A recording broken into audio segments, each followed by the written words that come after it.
He was gone. Finally. The flashing lights, the handcuffs, the slam of the police car door, all of it felt like freedom. For the first time in years, Maya thought she could sleep without checking the locks 5 times. She thought her children could breathe again. But 3 days later, he was back, standing at the door, smirking, as if to say, "You'll never escape me." This is the story of what happens when justice promises protection, but hands survivors back to their abusers. This is Breaking the Silence. Here we expose injustice and empower the survivor. Every survivor waits for that moment, the moment someone believes them, the moment the police step in, the moment they're told, "You're safe now." But for far too many, that moment is ripped away, because an arrest isn't always the end. Sometimes, it's the start of something even more dangerous. Maya had been married for 8 years. To the outside world, her husband was charming, successful, the kind of man who shook hands at church and smiled at neighbors. But behind closed doors, Maya lived in a prison. The abuse didn't start with bruises. It started with words. "You're worthless. No one will ever want you." Slowly, he chipped away at her confidence until she doubted her own reflection. Then came the control, the bank cards taken away, the phone monitored, the friendships cut off. And then, the violence. Slaps that turned into punches. Threats that turned into nights she spent hiding in her own bathroom with her children, praying the door would hold. One night, it went too far. He slammed her against the wall so hard she thought her ribs had cracked. Blood dripped onto the kitchen floor as her children cried. In that moment, Maya did the unthinkable. She dialed 911, whispering into the phone while hiding in the pantry. When the sirens came, she felt something she hadn't felt in years: hope. He was dragged out in handcuffs, yelling promises of revenge. Maya clutched her children and whispered, "It's over. We're safe now." But safety never came. Just 72 hours later, he was released on bail.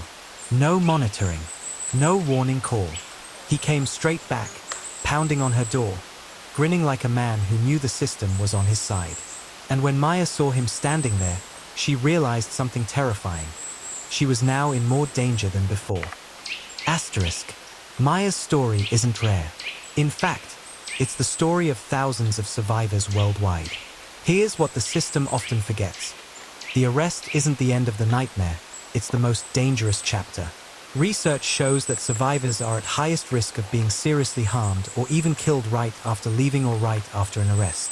A bail conditions rarely consider the ongoing threat. A restraining orders are often ignored, and when they're broken, police don't always act. Survivors end up fleeing their own homes, their jobs, their lives, while abusers walk free. Asterisk. Survivors describe it as living in constant shadow. Imagine trying to cook dinner, but every sound makes you flinch. Imagine tucking your kids into bed while whispering to them, "Don't open the door if daddy comes back." It's not just fear of the abuser. It's betrayal by the system. The very people who promised, "We'll protect you," send him back as if your safety was just paperwork. For Maya, the second knock on her door was worse than the first punch. Because now she knew she couldn't trust the law. She was on her own.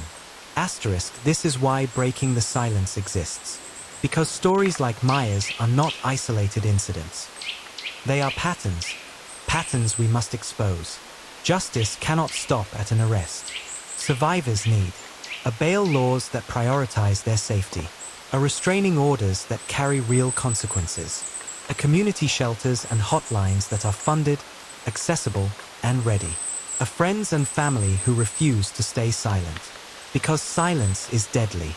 Every time the system shrugs and says we did our part, another survivor is forced to pay the price. Asterisk. Maya's story is heartbreaking, but it's not hopeless. She found her way to safety through the help of advocates and a community that refused to ignore her cries. If you are living this reality, please know you are not alone. Speak out. Don't forget to subscribe for more survivor stories. Share this video to raise awareness. What do you think needs to change in the justice system to truly protect survivors?